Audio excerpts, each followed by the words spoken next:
Don't worry, make money. So yet, as in Masanga, see your work as a game. ဒီအလုပ်ကိုကစားပွဲတစ်ခုအဖြစ်ရှုမိပါဒီessay ရဲ့ရွေးချယ်တော့အလုပ်ကိုအလွန်အမင်းလေးနဲ့လွန်းအောင်မထားဘဲနဲ့ကစားပွဲတစ်ခုလိုခံစားချင်းကပ်ခြင်းဟာစိတ်ဖိစီးမှုကိုရောကြစေပြီးတော့တီထွင်ဖန်တီးနိုင်စွမ်းကိုမြင့်တင်ပေးတယ်ဆိုတာကိုရှင်းပြဖို့ပါပဲအလုပ်ကိုအသက်နဲ့ထူးလောက်အောင်အလေးမထားတတ်ဖို့ကအောင်မြင်မှုအတွက်အရေးကြီးတယ်လို့ Richard Carson ကဆိုပါတယ်အသေးစိတ်အကြောင်းအရာနံပါတ်1အလုပ်ကအသက်ဆိုတဲ့ထောင်ချောက် The work is life trap စာရေးဆရာကလူအများစုရဲ့အထင်မြင်များအမှားကိုဥစွာထောက်ပြထားပါတယ်လူအများစုကအလုပ်ကိုအလွန်အမင်းလေးနဲ့တယ်လို့ယူဆကြတယ်သူတို့ဟာအလုပ်မှာကြာရှုံးရင်ငါဘွားပြဲပြီလို့ထင်ကြတယ်အလုပ်အတွက်တနေ့ကုန်စိတ်ပူပန်နေကြတယ်အလက်ချင်မှာတော့အလုပ်အကြောင်းတွေးနေကြတယ်အလုပ်ဟာသူတို့ရဲ့တန်ဖိုးကိုသတ်မှတ်တယ်လို့ယုံကြည်ကြတယ်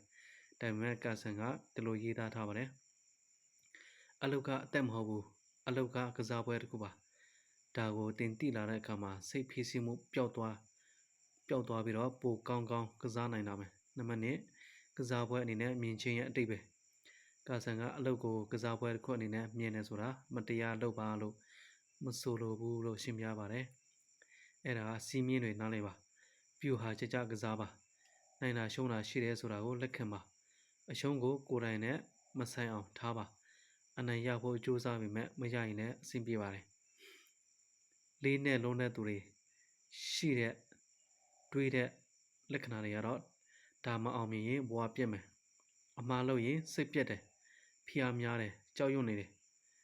ကစားပွဲအနေနဲ့မြင်တဲ့သူကတော့ဒါမအောင်မြင်ရင်နောက်တစ်ပွဲအမှားကနေတင်ယူတယ်စင်ခေါ်မှုကိုပျော်တယ်ရဲရင်စွာဆန်းသက်တယ်နံပါတ်3ကစားပွဲသဘောတရားကြောင့်အလုပ်ဖြစ်တာကစားပွဲသဘောတရားဘာကြောင့်အလုပ်ဖြစ်တာလဲစာရေးဆရာကဒီသဘောတရားအလုပ်ဖြစ်ရခြင်းအကြောင်းရင်းကိုရှင်းပြထားပါတယ်တစ်ဖြစ်အားကျဆင်းသွားတယ်သင်ဟာဒါဟာကစားပွဲတစ်ခုပဲလို့တွေးလိုက်တဲ့အခါမှာပခုံးပေါ်ကတောင်လေးတွေကျွတ်ကျသွားသလိုခံစားရတယ်အသက်ပါသွားမဲ့ကိစ္စမဟုတ်တော့ဘူးနှစ်တီထွင်ဖန်တီးနိုင်စွမ်းတိုးလာတယ်ကြောက်ရွံ့မှုမရှိတဲ့အခါမှာစမ်းတစ်တဲ့စိတ်ကူးတွေပိုထွက်လာတယ်ဒါကအဆင်မပြေရင်ဘာလဲဆိုတဲ့စိတ်နဲ့စမ်းတက်လို့ရတယ်နံပါတ်3ပျော်စရာကောင်းလာတယ်ကစားပွဲတစ်ခုကိုကစားရတာပျော်စရာကောင်းတယ်အလုပ်လည်းအလားတူပါပဲပျော်ရွှင်စရာကောင်းတဲ့အလုပ်ကပိုအောင်မြင်တယ်ကာဆန်ကသူတို့ရေးသားထားပါလေအောင်မြင်တဲ့သူတွေကိုကြည့်လိုက်ပါသူတို့ဟာသူတို့ရဲ့အလုပ်ကိုပျော်နေကြတယ်သူတို့ဟာကလေးတယောက်ကစားနေသလိုစိတ်အားထက်သန်စွာလုပ်နေကြတယ်နံပါတ်4ဘယ်လိုစတင်ကျင့်သုံးမလဲစာရေးဆရာကနံပါတ်1တင်းရဲ့ကစားကွင်း playing field ကိုသတ်မှတ်ပါတင်းအလုပ်ရဲ့စီးမြင့်တွေကပါလဲအောင်မြင်ဖို့သတ်မှတ်ချက်ကပါလဲဒါကိုသိရင်ဗျူဟာချက်ချကစားလို့ရတယ်နံပါတ်2အရေးမကြီးတဲ့အရာတွေကိုဖော်ထုတ်ပါတင်းအလုပ်မှာဘာတွေတကယ်အရေးမပါတာလဲဥပမာတင်းငယ်တဲ့အမှားတွေတခါတည်းညင်းဖယ်ခံရတာတွေဒါတွေဟာကစားပွဲတစ်ပွဲရဲ့တာမန်အစိတ်ပိုင်းတွေပဲဖြစ်ပါတယ်နံပါတ်3ဆုံးရှုံးမှုကိုပြန်သင်ခန်းစာအဖြစ်ပြောင်းပါကစားပွဲတစ်ပွဲမှာရှုံးတိုင်းသင်ခန်းစာယူတယ်ဒီတစ်ခါဘာသင်ယူလို့ရမလဲလို့ဆိုတဲ့အမေးခွန်းတွေကိုမေးပါနံပါတ်4အနားယူခြင်း time out ယူပါကစားပွဲတွေမှာအနားယူခြင်းတွေရှိတယ်တင်လဲတစ်နေ့ကိုအနည်းဆုံးမိနစ်30နဲ့60အလုပ်ကနေလုံးဝထွက်ပါနံပါတ်5လက်တွေ့ဥပမာအောင်မြင်တဲ့စီးပွားရေးသမားတွေကသူတို့ရဲ့စီးပွားရေးကိုကစားကွင်းအနေနဲ့မြင်တယ်အနိုင်ရတဲ့အခါအောင်မယ်ရှုံးတဲ့အခါနောက်တစ်ပွဲငွေကြေးကိုအမှတ်အနေနဲ့မှတ်ယူတယ်ဘဝတန်ဖိုးအနေနဲ့မဟုတ်ဘူးစုံစားရဲတယ်ဘာလို့လဲဆိုတော့အဆုံးသူတို့အသက်မသေးဘူးဒီစိတ်ထားကသူတို့ကိုပိုတန်ပါစေတယ်နံပါတ်6သတိထားရမယ့်အချက်ကဂိမ်းစောနေတဲ့နဲ့မတရားဘူးကွာခြားချက်ကာဆန်ကသတိပေးချက်တစ်ခုပေးထားပါတယ်အလုပ်ကိုကစားပွဲအနေနဲ့မြင်နေဆိုတာလိမ်လဲတာနောက်တီနောက်တောက်လောက်တာတခြားသူတွေကိုအဆင်မပြေအောင်လုပ်တာအဲ့ဒါကိုအားပေးတာမဟုတ်ပါဘူးကစားပွဲတိုင်းမှာစီမင်းစည်းကမ်းနဲ့အားကစားစိတ်ဓာတ် sportsmanship ရှိတယ်သင်ဟာစီမင်းအတိုင်းကစားရမယ်တခြားသူတွေကိုလေးစားရမယ်အဓိကကောင်းလို့ရှိရင်တော့အလုပ်ကိုအသက်ထက်လေးနဲ့အောင်မထားပါနဲ့ကစားပွဲတစ်ပွဲအနေနဲ့ချင်းကပ်ပါအကောင်းဆုံးကစားပါဒါပေမဲ့ရှုံးရင်လည်းပြုံးပြီးလက်ခံပါနောက်တစ်ပွဲအမြဲရှိတယ် essay ကလာမယ့်အလုပ်တစ်ခုကိုမစခင်အရေးကြီးတင်ဆက်မှုအယောင်ခေါ်ဆိုမှုအင်တာဗျူးကိုဒါဟာကစားပွဲတစ်ပွဲပဲငါအကောင်းဆုံးကစားမယ်ရှုံးရင်လည်းအဆင်ပြေတယ်လို့ပြောပါပြီးရင်တင်းရဲ့ဆွမ်းဆောင်ရည်ပဲလို့တိုးတက်လာတဲ့ဆိုတာကိုသတိထားကြည့်ပါ essay နံပါတ်16 be willing to be a beginner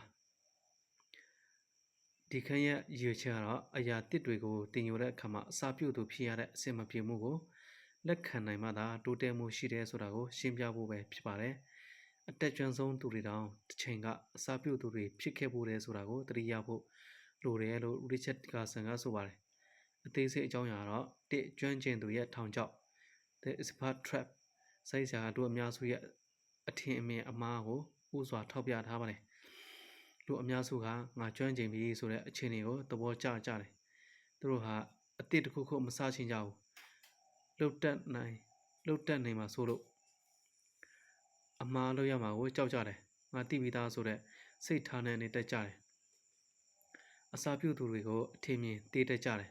ဓမ္မကာဆန်ကသူတို့ရေးသားထားပါတယ်တင်ဟာအစာပြုသူဖြစ်ဖို့ငင်းဆိုင်ရင်တင်ဟာဘယ်တော့မှကြီးပွားမှာမဟုတ်ပါဘူးကျွမ်းကျင်သူတွေနဲ့ရက်တက်နေရတာကတူတယ်မှုရက်တန့်ချင်းပါပဲနေ့အစာပြုတ်သူဖြစ်ခြင်းရဲ့အစင်မပြေမှုများကာဆန်ကအစာပြုတ်သူဖြစ်ရတဲ့အစင်မပြေမှုတွေကိုပုံမှန်လင်းဝန်ခံပါတယ်တင်ဟာနေကွေးလိမ့်မယ်တင်ဟာအမားတွေလုံမြင့်လိမ့်မယ်တခါတရံရှက်မြင့်လိမ့်မယ်တခြားသူတွေကိုတင်ကိုကြည့်ပြီးတော့ရေမောနိုင်တယ်ငါဘာလို့ဒီလောက်ညံ့တာလဲလို့ခံစားရနိုင်တယ်ဒါပေမဲ့ဒီအစင်မပြေမြင်မှုတွေဟာယာယီပဲဖြစ်ပါတယ်ဒါဟာတိုးတက်မှုရဲ့မရှိမဖြစ်အစိပ်ပိုင်းတစ်ခုပဲဖြစ်ပါတယ်နံပါတ်3အစာပြုတ်သူရဲ့အာသာချက်စာရေးဆရာကအစာပြုတ်သူဖြစ်ခြင်းရဲ့အာသာချက်တွေကိုလည်းရှင်းပြထားပါတယ်ကျွမ်းကျင်သူတည်ငြိမ်နေသူတွေအနေနဲ့တွေ့ရတဲ့လက္ခဏာတွေကတော့တိတဲ့အတိုင်းထပ်လို့တယ်ဒါအလုပ်ဖြစ်တယ်လို့ထင်တယ်တီထွင်ဖန်တီးမှုကြဆင်းတယ်အခွင့်အရေးအသစ်တွေလက်လွတ်သွားတယ်တင်ယူမှုရပ်တန့်သွားတယ်အစာပြုတ်သူတင်ယူနေသူအနေနဲ့စဉ်းစားတွေးခွင့်ရမယ့်ပုံစံတော့နီလန်တစ်တွေစမ်းသက်တယ်ဒါကပိုကောင်းအောင်လုပ်လို့ရလားလို့မေးတယ်တီထွင်ဖန်တီးမှုမြင်ပါတယ်အခွင့်အရေးအသစ်တွေရှာဖွေတယ်တင်ယူမှုဆက်ရှိတယ်ကာဆန်ကအောင်မြင်သူတွေဟာဘယ်တော့မှလုံလောက်ပြီလို့မထင်ဘူးသူတို့ဟာအမြဲတမ်းအစာပြုတ်သူစိတ်ထား beginning mind ကိုဆက်ထိန်ထားတယ်နံပါတ်4အစာပြုတ်သူစိတ်ထား beginning mind ဆိုတာပါတယ်ကာဆန်ကဂျပန်နိုင်ငံရဲ့ရှိုရှင်သဘောတရားကိုမိတ်ဆက်ပေးထားပါတယ်ရှိုရှင်ဆိုတာဇင်ဗုဒ္ဓဘာသာကဆင်းသက်လာတဲ့သဘောတရားတစ်ခုဖြစ်ပြီးတော့အစာပြုတ်သူရဲ့စိတ်လို့အတိတ်ပဲရပါတယ်အဲ့ဒါကဘလောက်ပဲကျွမ်းကျင်နေပါစေ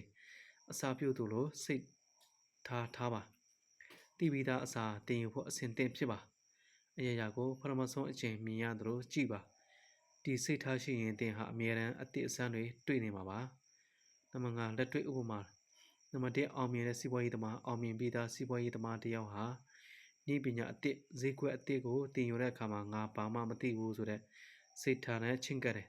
ဒါကြောင့်သူဟာသိမကြခင်မှာကျွမ်းကျင်လာတယ်နှစ်ဂီတပညာရှင်ကဘာကျော်ဆက်လစ်ယူယိုမာဟာ